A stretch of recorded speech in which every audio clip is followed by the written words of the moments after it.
All right, getting ready to go for a morning run.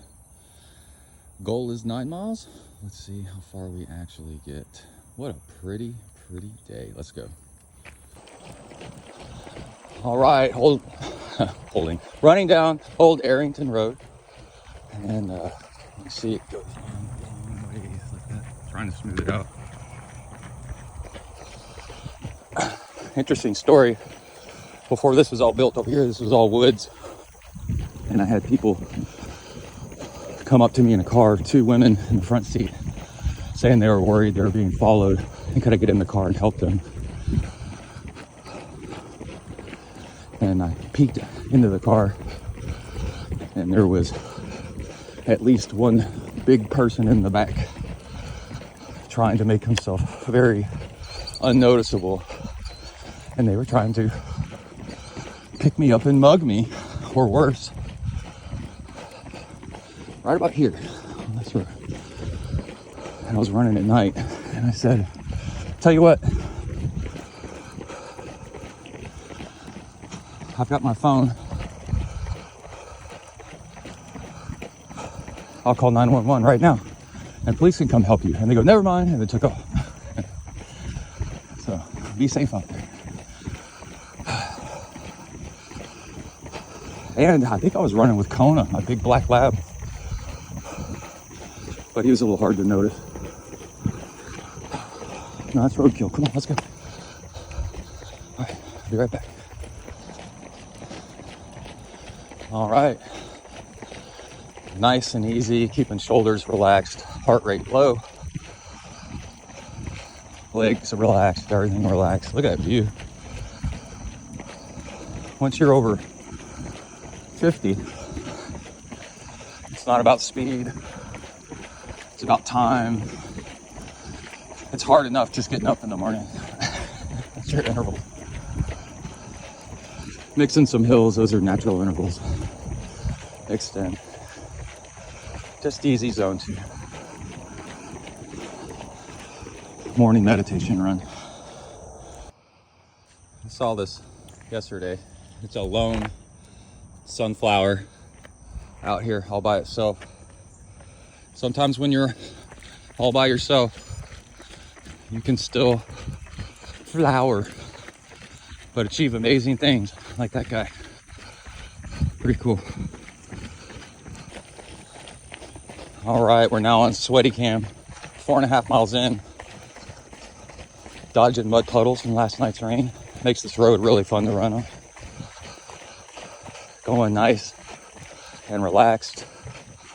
If you want to go farther than you usually do, you want to keep it easy. You'll eventually end up going faster, farther for it. Your heart rate is like the RPM gauge on a car. You want redlining, you want nice and easy. And then you can absorb fuel and water if it's easy. Engine's running cooler. And just glide along. We'll be back.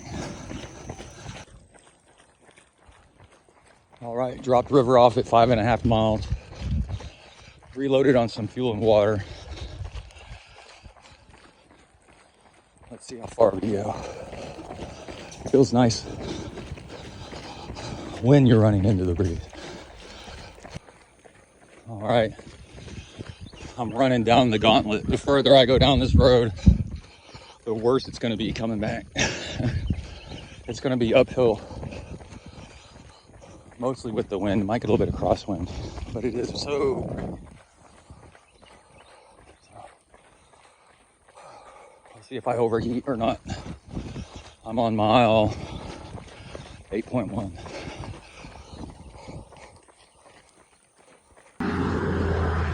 All right, hello heat.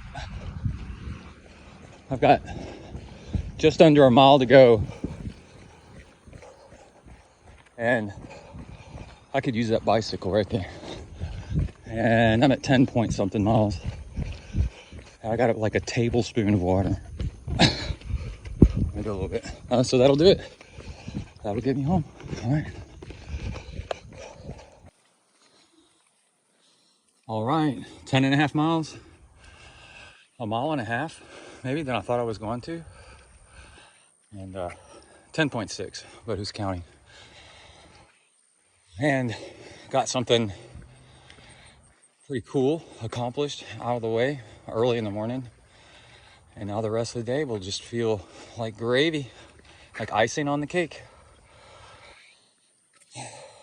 And earlier, what I was saying, all this stuff like run relaxed and, you know, low heart rate, that is half for y'all and half for me to remind myself. A lot of times when we're telling people what to do, we're actually telling ourselves.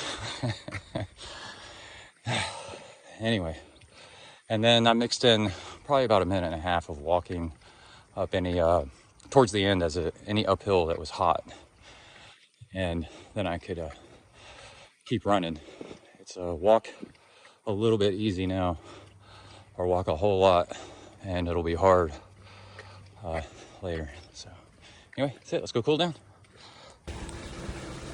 All right, something I wanted to mention that's really funny is the past 2 days I've been trying to replicate and improve an experiment to find out why my running on Sunday mornings was just so miserable, and I was dying just on mile 3 and after biking the day before. So I tried to avoid the heat, and it worked.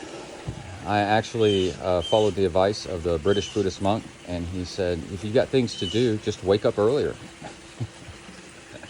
Which is both great advice and almost impossible advice. But anyway, these are really funny. These are from a Halloween costume that came with a rocker wig and everything. So these are fake tattoo sleeves, which is funny because I don't need to wear one of these. I got big tattoos all up my arm and across my chest and back on one side.